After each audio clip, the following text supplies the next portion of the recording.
Madame, Monsieur, bonjour, bienvenue dans cette édition. Voici les principaux titres de l'actualité. Dans la wilaya de Tlemcen, projet en cours de réalisation de 2 stations de dessalement d'eau en vue d'alimenter régulièrement la population en eau potable et pouvoir irriguer la production agricole. Tourisme, dans ce journal, nous allons à Béchar où un circuit touristique a été organisé par le commissariat du Salon international du tourisme et des voyages en vue de promouvoir davantage le tourisme saharien. Sport, nous reviendrons dans cette édition sur les résultats des matchs joués ce week-end pour la 11e journée du championnat de Ligue 1 Mobilis de football. Tout d'abord, l'Algérie et la Chine fêtent cette année le 60e anniversaire de leur amitié, marqué par les relations économiques solides et un partenariat d'exception dans tous les domaines, des liens amenés à être renforcés au profit des 2 pays et de leur peuple. Manel Boutouaba.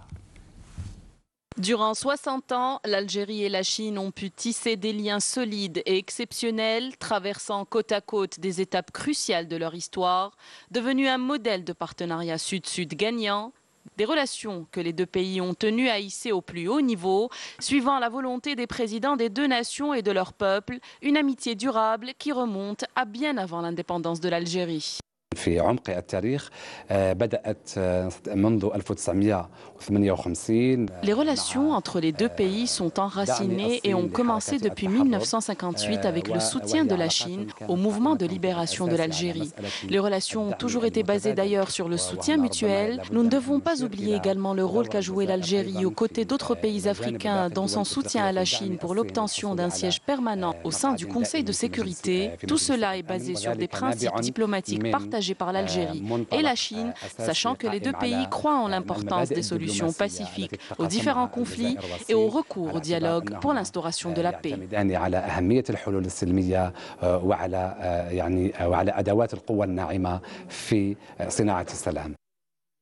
Un partenariat stratégique global et des réalisations issues de la coopération bilatérale dans divers domaines. La Chine est aujourd'hui le premier partenaire commercial de l'Algérie, avec un volume d'échanges qui a atteint les 12 milliards de dollars en 2016. Les entreprises chinoises sont également présentes en force avec un nombre qui dépasse les 790 firmes activant dans un pays considéré comme le portail de l'Afrique et qualifié de plus important partenaire économique dans la région.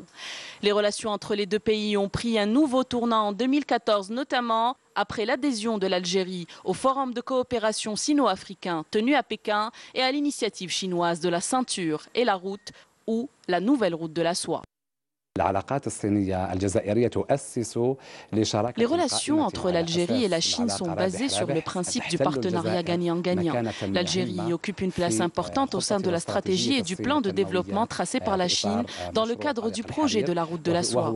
Le même intérêt a été manifesté par l'Algérie à la Chine dans le programme tracé par le président de la République qui a réservé une place de choix aux entreprises chinoises leur permettant d'être présentes en force en Algérie, ce qui reflète le niveau d'entente et de complémentarité entre les 2 pays.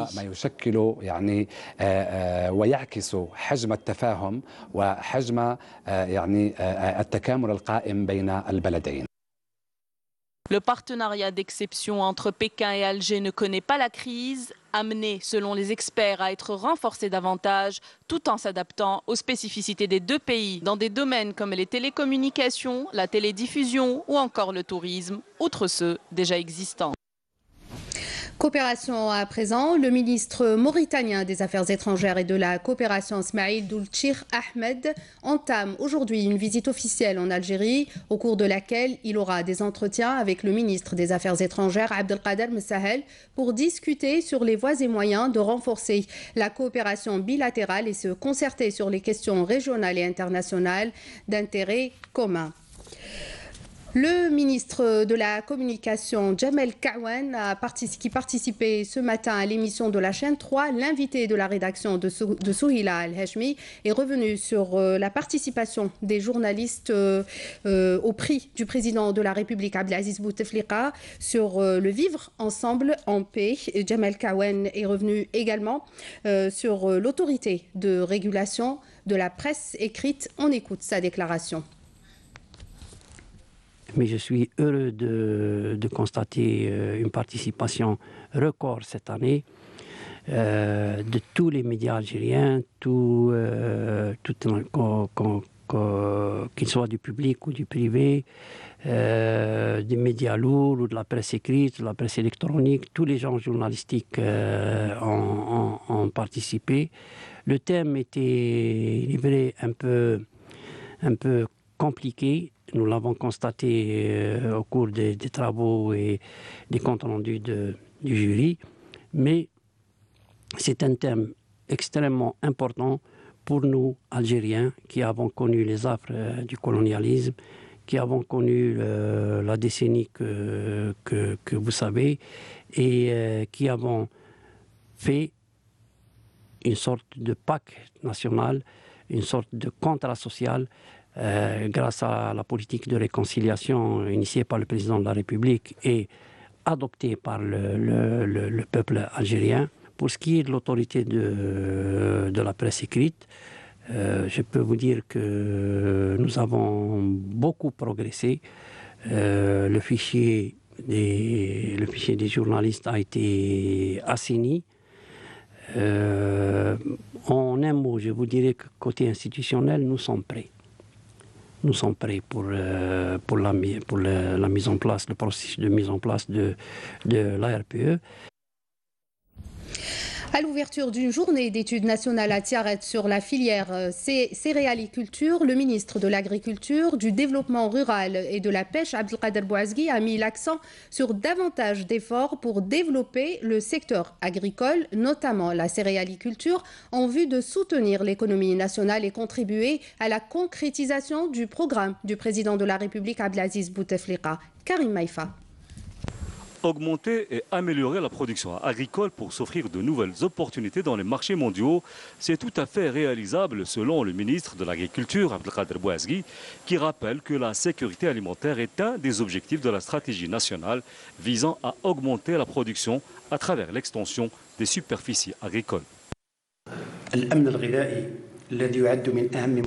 La sécurité alimentaire est un des objectifs de la stratégie visant le développement du secteur agricole, une stratégie mise en place depuis l'année 2000 sous la houlette du président de la République, Abdelaziz Bouteflika, pour répondre aux besoins essentiels et élémentaires en termes d'alimentation au profit des citoyens.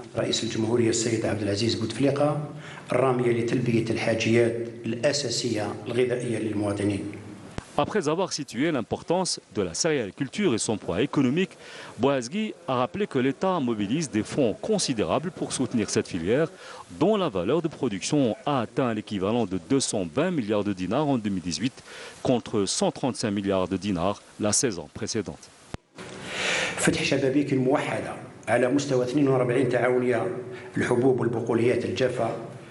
L'État a mobilisé beaucoup d'argent avec l'ouverture de guichets uniques à travers 42 coopératives de céréales et légumes secs au niveau national. Depuis le 15 juillet dernier, la fourniture de 3 millions de quintaux de semences d'une quantité similaire d'engrais et la création d'un comité de préparation, de suivi et d'évaluation de la campagne de céréaliculture au niveau du ministère qui communique en permanence avec les comités de wilaya.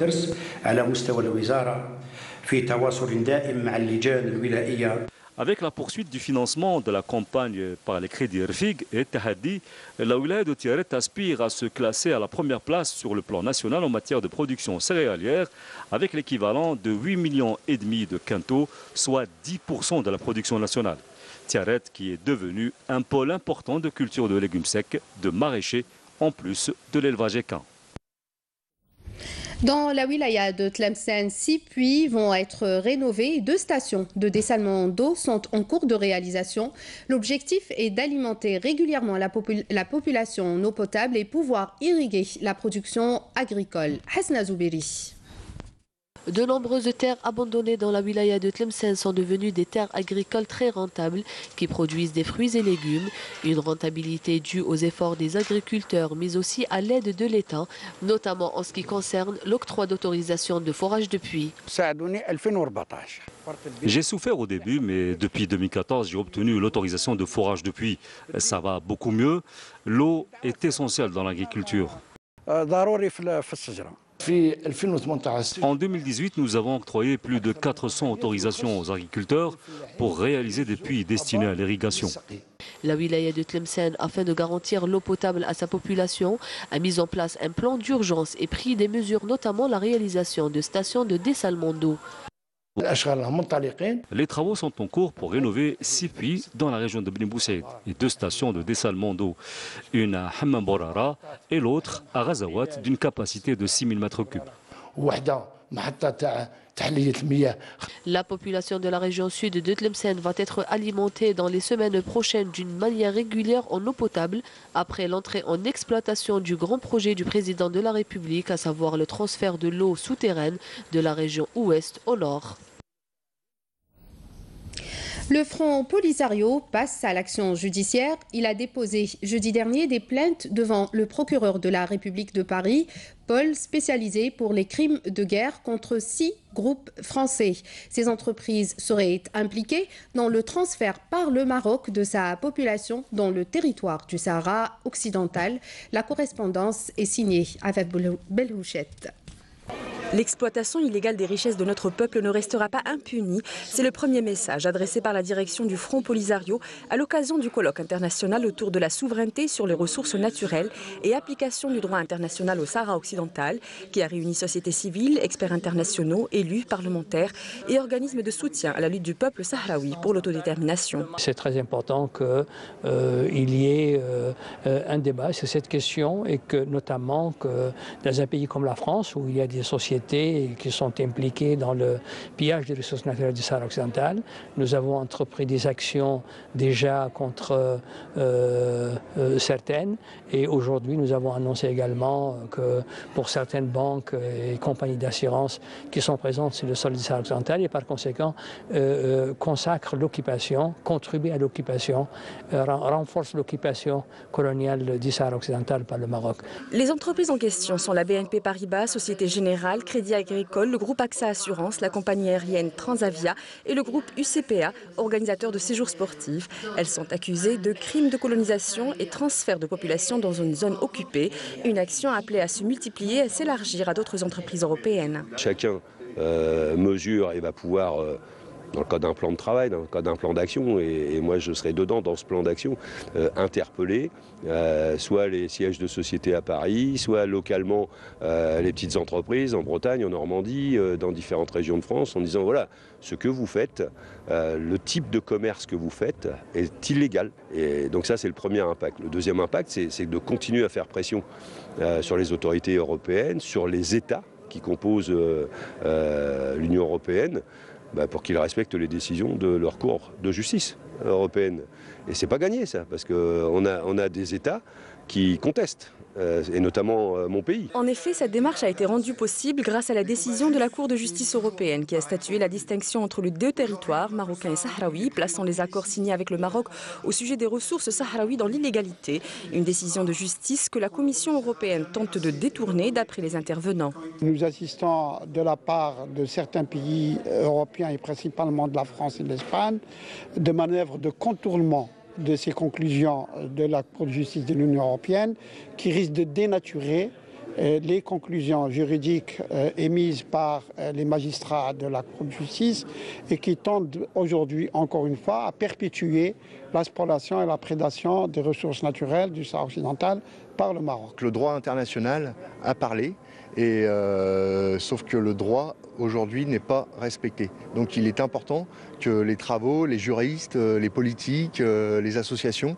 puissent se mobiliser afin de faire respecter le droit international et faire connaître cette juste cause qui est le droit du peuple sahraoui à l'autodétermination. Cet arrêt, en fin de compte, c'est une contribution à la paix. C'est une contribution à la stabilité de la région maghrébine, mais aussi faire justice au peuple du Sahara occidental qui a souffert pendant longtemps. Pour rappel, la 4e commission de l'ONU chargée des questions politiques spécialisées de décolonisation vient d'adopter une résolution sur le Sahara occidental, réaffirmant le droit inaliénable du peuple sahraoui à l'autodétermination.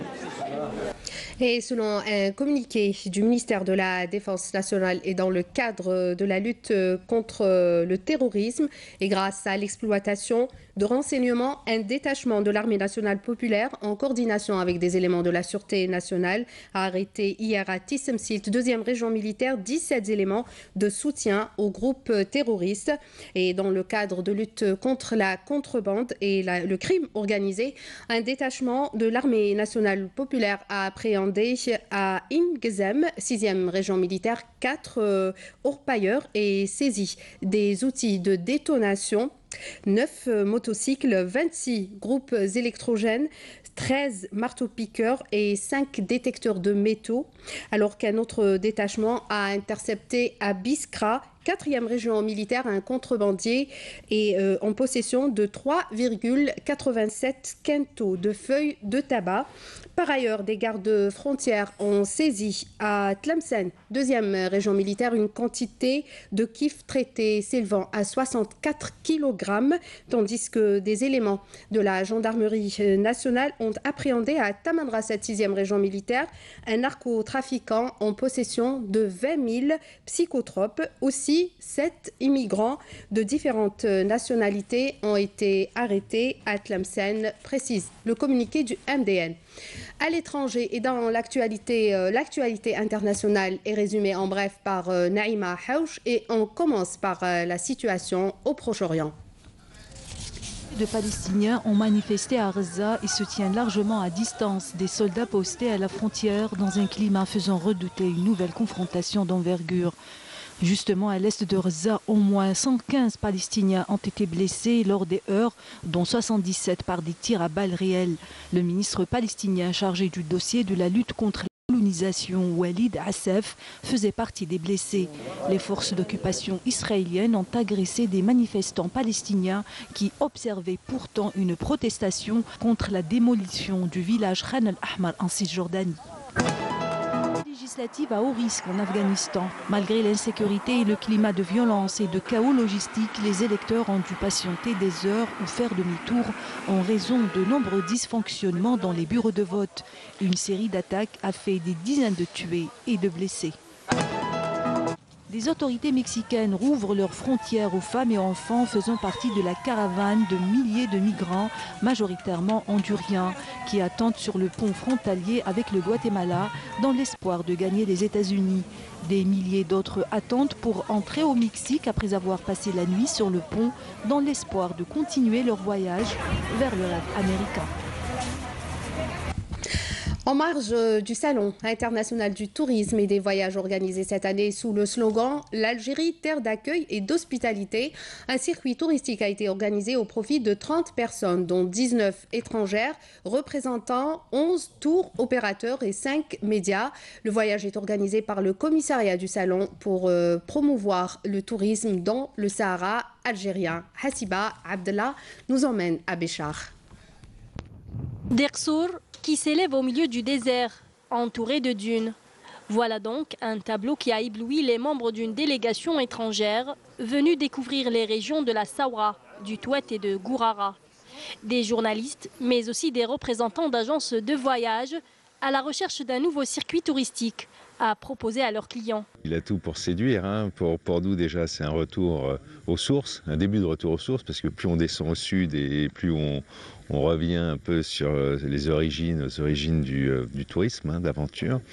Donc voilà, plus on descend et plus on retrouve les dunes, le Grand Erg occidental, et mieux on se sent. Les gens sont toujours aussi adorables et accueillants. Je suis émerveillée par la beauté des paysages, par la grandeur de l'histoire, par l'accueil des habitants. Et tout cela me porte dans la conviction, une fois encore, qu'il y a un potentiel pour développer le tourisme assez extraordinaire dans ce pays. Lors de cette tournée, les membres de la délégation ont fait plusieurs arrêts à la découverte des oasis de Tarit, Bni Abbas et Iglia Béchar. Ils ont découvert des sites, mais surtout des gens exceptionnels. On est accueillis par les gens, il n'y a pas de harcèlement touristique, on est dans un rapport honnête avec toute une population. Il y a des millions centaines de milliers de kilomètres carrés vides, en face d'une Europe où il y a 500 millions d'habitants qui s'entassent. Il doit y avoir un système de vases communicants. Il faut que les gens puissent venir ici. Timimoun, l'Oasis Rouge, était elle aussi prévue dans le programme. Ces visiteurs ont pu découvrir le Fougara, un système d'irrigation complètement unique développé par la population locale, mais aussi les soirées traditionnelles pour clôturer leur visite. Magique, notre Sahara. Direction Rermoul, Alger, ex-groupe laïque pour découvrir le mur d'escalade. Il a été bâti en 2016 par le Fonds national de la promotion des initiatives de la jeunesse et des pratiques sportives. Le mur est fréquenté par des passionnés de l'escalade, des amateurs, mais aussi par des clubs sportifs. Le reportage est signé Nourlhouda Bouzekaou. Le mur d'escalade Rermoul est réalisé par le Fonds national de la promotion des initiatives de la jeunesse et des pratiques sportives. C'est un mur assez conséquent qui s'étend sur une longueur de 22 mètres et s'élève à une hauteur de 8 mètres.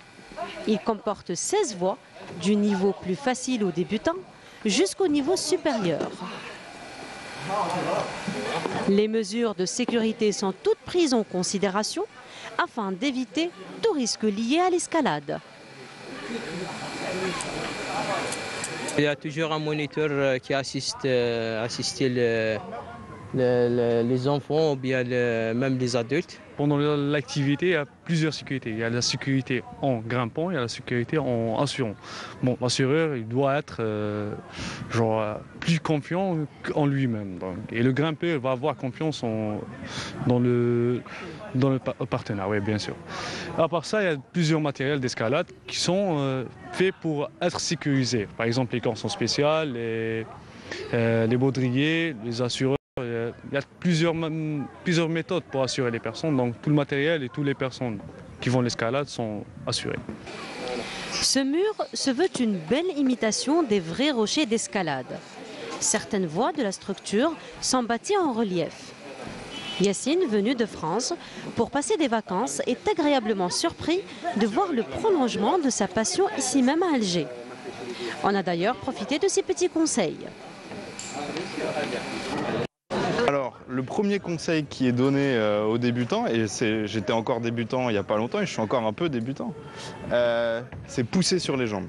On a tendance à penser que c'est un sport de bras et d'épaules, de physique. Et en fait, quand on est bien accroupi et qu'on fait attention à se servir de ses jambes plus que ses bras, on s'économise énormément parce que les jambes sont beaucoup plus fortes que nos petits bras. Donc ça, c'est un bon moyen. Et puis, on peut faire des pauses. Comme on est assuré avec des cordes, on peut prévenir celui qui est en bas qu'on va faire une pause. Il tend la corde, on se lâche, les deux pieds contre le mur et on est comme dans un transat. On pourrait presque siroter un verre de jus d'orange et manger un sandwich. Certains le font, certains le font. Destiné à tous les âges, l'escalade se veut un sport où les physiques jouent un rôle primordial. Mais surtout, les stratégies d'escalade sont à tracer avant et pendant l'activité. Les enfants, pour leur part, se donnent à cœur joie de jouer à la fois aux stratèges et aux musclés. Pour faire le plein de sensations et monter le taux d'adrénaline, la tyrolienne sur une longueur de 50 mètres et une hauteur d'une quinzaine de mètres est mise à disposition des passionnés. Cela dit, l'escalade, en plus de l'effort physique qu'elle demande, reste une activité éducative par excellence. On en tire une belle leçon de vie. Pour arriver au sommet, aller étape par étape, doucement et sûrement.